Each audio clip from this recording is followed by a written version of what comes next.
इस वीडियो में हम नर जनन तंत्र देखेंगे। नर जनन तंत्र,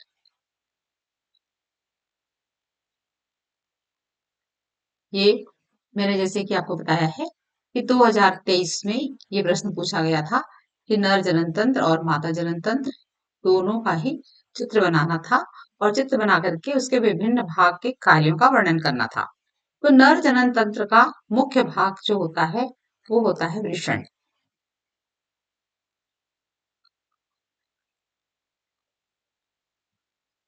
ये देखिए, आपको इस चित्र में दिख रहा है, ये है वृषण।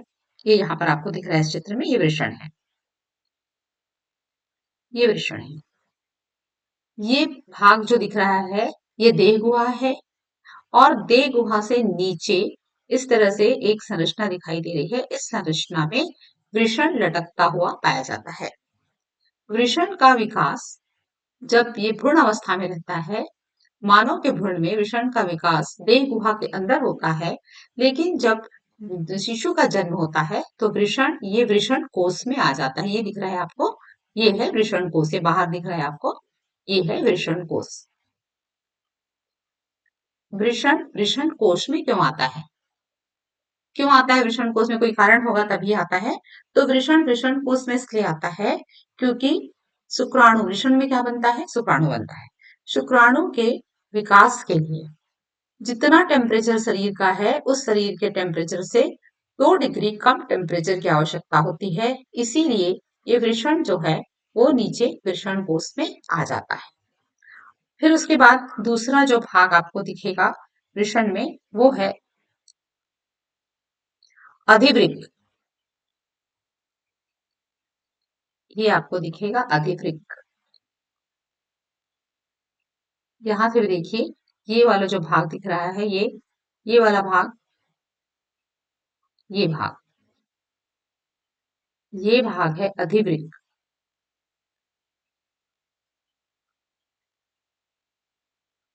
अधिवृक्क है। वृषण में यहाँ पर निर्माण हो गया शुक्राणु का।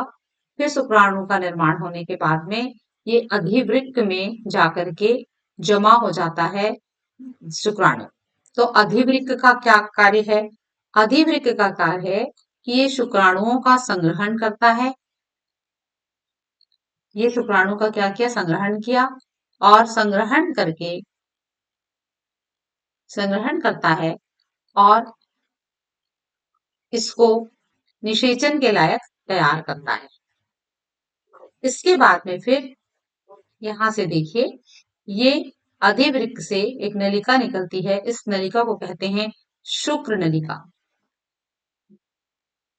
शुक्र नलिका कहते हैं। और अधिवृक्क से शुक्राणु इसी शुक्र नलिका से होते हुए आगे बढ़ती है।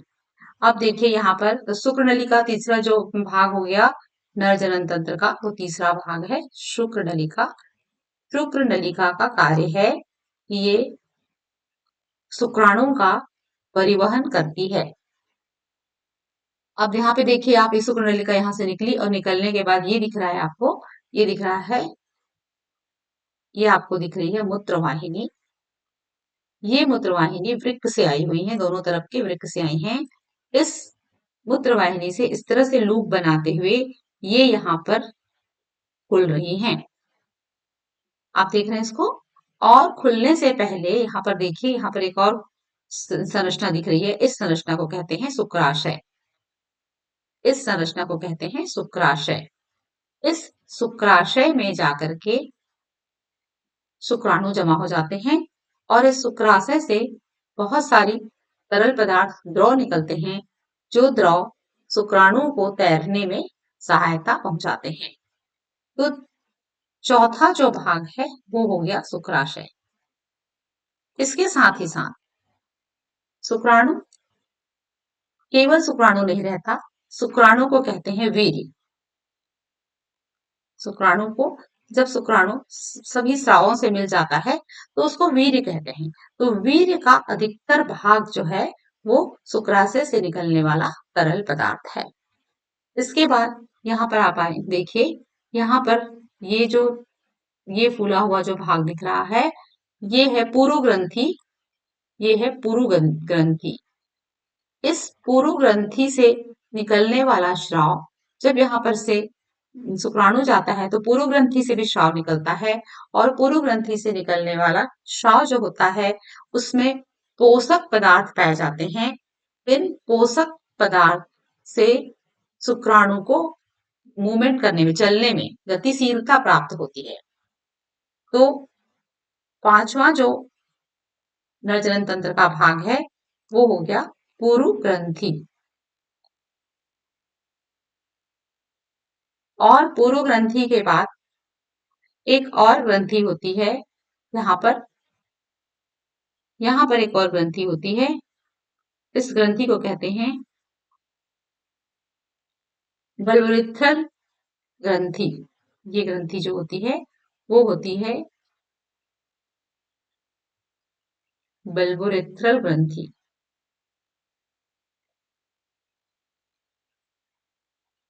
तो जो वीर्य बनता है, ये वीर्य या वीर्य को सीमन कहते हैं अंग्रेजी में। तो वीर्य जो बनता है उस वीर्य में शुक्राणु के साथ साथ और क्या क्या चीजें होती हैं? शुक्राणु के साथ साथ शुक्राशय से निकलने वाले द्रव, और उसके साथ में पुरु ग्रंथि से निकलने वाला द्रव, और चौथे में इसमें होता है बल्बोरियन ग्रंथि,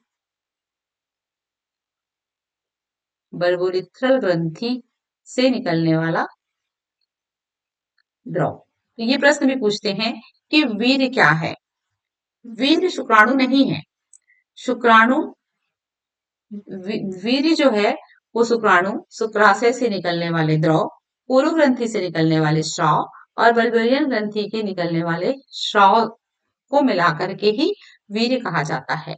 अब इसके बाद फिर यहाँ पर ये देखिए आप, ये शुक्राशय जो है वो यहाँ पर मूत्र नलिका के साथ आकर के जुड़ जाती है, और मूत्र नलिका के साथ आकर के यहाँ पर ये जो मूत्र नलिका की ओपनिंग होती है, वहां पर जहां पर मूत्र खुलता है, कॉमन एक ही छिद्र होता है, जिससे कि वीर्य भी बाहर निकलता है और इसी से मूत्र भी बाहर निकलता है।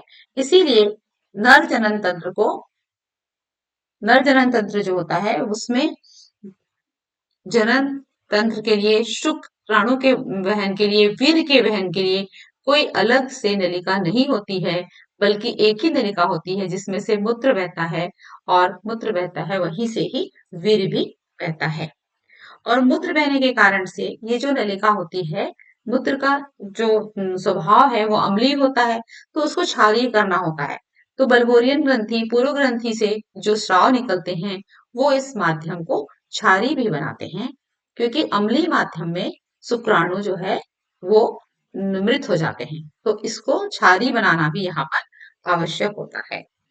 इसके बाद एक ग्रंथि जो मैंने यहाँ पे लिखना छोड़ दिया है वो है बल्बोथ्रिल ग्रंथि, बल्बोरिथ्रल ग्रंथि। और सातवां है यूरिथ्रा।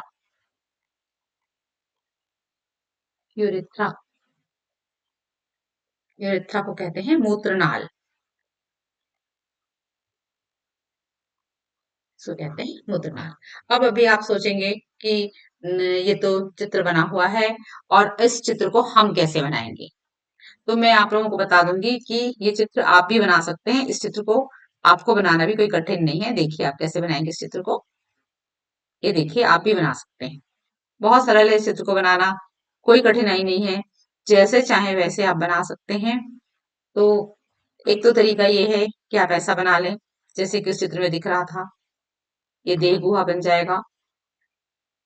एकदम एग्जैक्ट नहीं बनेगा लेकिन बनेगा ही। ये देह गुहा है, और देह गुहा से बाहर ये देखिए इस तरह से निकलते हुए वृषण कोष है, फिर वृषण कोष से यहाँ पर ये यूरेथ्रा या मूत्रनाल भी दिखेगा। फिर आप देखिए ये यहाँ पर वृषण है, फिर वृषण से यहाँ पर अधिवृक्क लगा हुआ है, फिर यहाँ से इस तरह से नलिका निकलेगी, देख रहे हैं आप, ये नलिका निकल रही है। फिर ये नलिका जो है वो इस तरह से जाएगी और इनके जाने से पहले यहाँ पर क्या खुलता है? शुक्राशय। ये शुक्राशय खुलता है, फिर ये दोनों नलिकाएं जा करके यहाँ पर ये जुड़ जाएंगी और इस तरह से आप बना सकते हैं। ये देखिए, ये यहाँ पर ये पूर्व ग्रंथि बन जाएगी और यहाँ पर ये बर्बोरियन ग्रंथि बन जाएगी।